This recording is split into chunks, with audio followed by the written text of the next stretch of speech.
ഇഷ്ടം ഉണ്ടായിരുന്നു എവിടെയോ. ഇഷ്ടം ഉണ്ടായത് ഉള്ളതുകൊണ്ടാണല്ലോ ഇപ്പൊ ഒരുമിച്ച് ജീവിക്കുന്നത്. അതെ എന്റെ വൈഫിന്റെ അതേ ക്യാരക്ടറാണ് മോസ്റ്റ്ലി എവറിഥിങ്, എല്ലാ ബിഹേവിയറും. പിന്നെ ഒരു ചൈൽഡിഷ് ബിഹേവിയർ കൊണ്ട് അഡീഷണൽ ആയിട്ടുണ്ട്. ഫാമിലിയോട് ഒരുപാട് കൺസേൺ കാണിക്കുന്ന ഒരാളാണ്. ആളാണ് ഏട്ടനെ. എനിക്ക് ആ സ്നേഹം കിട്ടുന്നുണ്ട്, അതിന് ഞാൻ സാറ്റിസ്ഫൈഡ് ആണ്. ഒരു പരീക്ഷ എടുക്കാൻ ഇനി നമുക്ക് സമയമില്ല. സമയമില്ല, അവസാന സമയം നമ്മുടെ ജീവിത പകുതിയോളം കഴിഞ്ഞില്ലേ. അതെ. ഇപ്പൊ നമുക്കിപ്പോ എത്ര എന്ന് പറഞ്ഞാലും മക്കള് നമുക്ക് എത്ര ഫ്രണ്ട്ലി ആന്ന് പറഞ്ഞാലും ചില കാര്യങ്ങൾ നമുക്ക് അത്രയും ഓപ്പൺ ആയിട്ട് അവരുടെ ഷെയർ ചെയ്യാൻ പറ്റില്ല. അപ്പൊ സ്വാഭാവികമായിട്ട് ഒരു പാർട്ട്ണറെ ഏത് പ്രായത്തിലും നമ്മൾ ആഗ്രഹിക്കും. അത് കാണുന്നവരുടെ കണ്ണിൽ അത് തെറ്റിദ്ധരിക്കപ്പെടുന്നത് നമുക്കൊന്നും ചെയ്യാൻ പറ്റില്ല. അപ്പം ചുരുക്കം പറഞ്ഞാൽ നമുക്ക് അങ്ങനെ പറയാൻ പറ്റില്ലെങ്കിൽ ഒരു ലവ് മാരേജ് എന്ന് പറയാൻ പറ്റും. ഇഷ്ടം ഉണ്ടായിരുന്നു എവിടെയോ. ഇഷ്ടം ഉണ്ടായത് ഉള്ളതുകൊണ്ടാണല്ലോ ഇപ്പൊ ഒരുമിച്ച് ജീവിക്കുന്നത്. അതെ അതെ, ഞാനും പലരും പിന്നെ ചെക്ക് ചെയ്തിട്ടുണ്ടായിരുന്നു. മീൻസ് ഒരു പാർട്ണറെ കണ്ടുപിടിക്കാൻ കുറച്ച് അറ്റംപ്റ്റ് നടത്തിയിരുന്നു. ഒന്നിലും ഒന്ന് സാറ്റിസ്ഫൈഡ് അല്ലായിരുന്നു. രശ്മിയെ കണ്ടപ്പോൾ പിന്നെ വേറെ ഒന്നും ആലോചിക്കണ്ടെന്ന് വെച്ചാൽ ഫാമിലി കംപ്ലീറ്റ് അറിയാവുന്ന അങ്ങോട്ട് ഞങ്ങൾ ഒരേ ഏരിയയിലുള്ള. അന്നേരം വേറെ പ്രത്യേകിച്ച് ഈ റിസ്ക് ഫാക്ടേഴ്സ് ഒന്നും ഇല്ലായിരുന്നു. അതുകൊണ്ട് തന്നെ രശ്മി അതൊക്കെ ഉണ്ടെന്നത്. അതെ അതെ, ഫാമിലിയോട് ഒരുപാട് കൺസേൺ കാണിക്കുന്ന ആളാണ് ഏട്ടനെ. അതുകൊണ്ടാണ് എനിക്ക് ഒരുപാട് ഇഷ്ടമായത്. വൈഫിനെയും മക്കളെയൊക്കെ ഒരുപാട് കെയർ ചെയ്യുകയും സ്നേഹിക്കുകയും ചെയ്യുന്ന ഒരു വൈഫിനെ ഇത്രയും സ്നേഹിക്കുകയും മക്കളോട് ഇത്രയും സ്നേഹമുള്ള ഒരാൾക്ക് തീർച്ചയായിട്ടും അതെ മറ്റൊരാളെയും അങ്ങനെ ഒരാളായിരുന്നു എനിക്കും ആഗ്രഹം. അതെ, എനിക്ക് ആ സ്നേഹം കിട്ടുന്നുണ്ട്, അതിന് ഞാൻ സാറ്റിസ്ഫൈഡ് ആണ്. ദൈവത്തിന് നന്ദി പറയുന്നു എന്റെ മക്കളോടും. ഒരു സ്ട്രേഞ്ചറിന്റെ കൂടെ ഒരു പരീക്ഷ എടുക്കാൻ ഇനി നമുക്ക് സമയമില്ല. നമ്മളിപ്പോ ഇപ്പൊ നമ്മള് കല്യാണം കഴിക്കുക, ഒരുമിച്ച് ജീവിക്കാന്ന് പറയുന്ന ഒരു കമ്പാനിയൻഷിപ്പിനല്ലേ, ഒരു കൂട്ട്. എന്തിനും സങ്കടത്തിലായാലും സന്തോഷത്തിനായാലും ഒരു കൂട്ട്.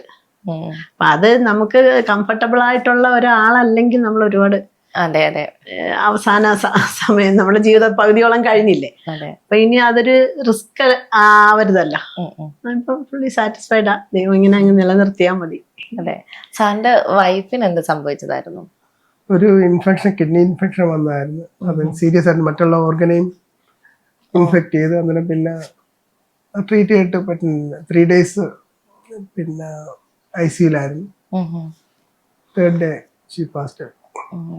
അതും പറയുന്നുണ്ടായിരുന്നു. എന്താ മാമിന്റെ മക്കളുടെ ഇന്റർവ്യൂ ഉണ്ടെന്ന് പറഞ്ഞില്ല, അതിൽ പറയുന്നുണ്ടായിരുന്നു അങ്കിൾ അത്രത്തോളം ഫാമിലിയായിട്ട് അത്രത്തോളം അറ്റാച്ച്ഡ് ആണ്, അതുപോലെ തന്നെ അങ്കിൾ അത്രയും സ്നേഹമുള്ള ഒരാളാണ് എന്നൊക്കെ പറയുന്നുണ്ടായിരുന്നു. സ്വാഭാവികമായിട്ടും അതിനുശേഷം എന്ന് വെച്ചാൽ കുറെ നാളത്തേക്ക് നമുക്ക് വേറൊരു പാർട്ട്ണറെ റീപ്ലേസ് ചെയ്യാന്ന് പറഞ്ഞാൽ നമുക്ക് ചിന്തിക്കാൻ പോലും കുറെ നാളത്തേക്ക് പറ്റാറില്ല. കാരണം അവരുണ്ടാക്കി വെച്ച ഒരു സ്പേസ് എന്ന് പറയുന്നത് വേറെ ആർക്കും പെട്ടെന്ന് കൊടുക്കാനിതായിരിക്കും. പക്ഷെ ഒരു മിസ്സിങ്ങിനൊപ്പം തന്നെ നമ്മളൊരു കമ്പാനിയൻഷിപ്പും സ്വാഭാവികമായിട്ടും ആഗ്രഹിക്കും. എത്രത്തോളം സാറിനൊരു, അതായത് കംപ്ലീറ്റ്ലി റീപ്ലേസ് ചെയ്യാൻ പറ്റില്ല, എന്നിരുന്നാൽ പോലും മാം എത്രത്തോളം ഓക്കെ ആണ് ആ ഒരു. ഞങ്ങള് October 21 ഈ ഒക്ടോബർ തൊട്ടാണ് വീണ്ടും മീൻസ് ഫോണിൽ കോണ്ടാക്ട് ചെയ്ത് സംസാരിച്ചുകൊണ്ടിരുന്നത്. അന്നേരം ഈ ഗ്യാപ്പിൽ ഞങ്ങൾ സംസാരിക്കേണ്ട എനിക്ക് ഇത് ചെയ്യാൻ പറ്റിയത് എൻ്റെ വൈഫിന്റെ അതേ ക്യാരക്ടറാണ്. മോസ്റ്റ്ലി എവറിഥിങ് അതേ ക്യാരക്ടർ തന്നെ, എല്ലാ ബിഹേവിയറും. പിന്നെ ഒരു ചൈൽഡിഷ് ബിഹേവിയർ കൊണ്ട് അഡീഷണൽ ആയിട്ടുണ്ട്. അല്ലാതെ പിന്നെ മക്കളോടുള്ള ഇതും എല്ലാം സെയിമാ. നമ്മളെ ഓരോന്നിങ്ങനെ പിന്നെ ഗോ ത്രൂ ചെയ്യുമ്പോൾ നമുക്ക് എല്ലാം റിലേറ്റ് ചെയ്യാൻ പറ്റിയ ഹാബിറ്റ്സ് ആവുന്നത്. അതെ. ഫസ്റ്റ് മക്കൾ ഭയങ്കര സപ്പോർട്ടാണ്. മരുമക്കളുടെ ഒരു ഫസ്റ്റ് റിയാക്ഷൻ എന്തായിരുന്നു? ഇല്ല, അവരും ഈക്വലി ഹാപ്പിയും സപ്പോർട്ടീവായിരുന്നു. അത് നിങ്ങളുടെ വീഡിയോകളൊക്കെ കാണുമ്പോൾ നിങ്ങൾക്ക് മനസ്സിലാവും. ഞങ്ങൾ ആക്ച്വലി ഒരു വീഡിയോ എടുത്തില്ല. ഈവൻ ഒരു ഫോട്ടോഗ്രാഫർ ഒരാളുണ്ടായിരുന്നു. ഒന്നും കണ്ടില്ല ഇതുവരെ, പക്ഷേ എല്ലാം ഇതിൽ കൂടെ സോഷ്യൽ മീഡിയയിൽ കണ്ടപ്പോൾ സന്തോഷമായിരുന്നു. അവരുടെ ആ പിന്നെ എൻജോയ്മെന്റ് എല്ലാം എല്ലാത്തിലും വിസിബിളാണ്. അതെ അതെ. മാമിന്റെ മക്കളോ? എന്റെ മക്കള് പണ്ടേ സപ്പോർട്ടീവാ. പണ്ടേ കല്യാണം കഴിപ്പിക്കണമെന്നും പറഞ്ഞിങ്ങനെ.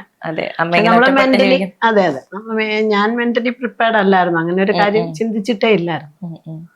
ഏട്ടൻ വരുന്നവരെ അങ്ങനെ ഞാൻ ചിന്തിച്ചിട്ടേ ഇല്ല. പിന്നെ ഇങ്ങനെയൊക്കെ സംഭവിച്ചു. അവര് ഫുള്ളി സാറ്റിസ്ഫൈഡ്. അവരുടെ കാര്യം ഞാൻ ആദ്യം മുതലേ ഈ 21st വിളിക്കുന്ന അന്ന് മുതലുള്ള കാര്യങ്ങൾ, എല്ലാ കാര്യങ്ങളും ഞാൻ മക്കളോട് ഷെയർ ചെയ്യാറുണ്ട്. അപ്പം മരുമോനും അതേപോലെ സപ്പോർട്ടിങ് ആയിരുന്നു. മരുമോന് ആദ്യം ഇനിഷ്യേറ്റീവ് എടുത്തത് ഉം. സെന്തിലാണ്. അതെ. അപ്പം പിന്നെ അത് മുന്നോട്ട് പോകാൻ പിന്നെ മക്കളായിട്ട് അങ്ങ് മുമ്പോട്ട് കൊണ്ടുപോയതാ. ഉം, ഉം, ഉം. പിന്നെ വളരെ പെട്ടെന്നെല്ലാം അങ്ങ് നടന്നു.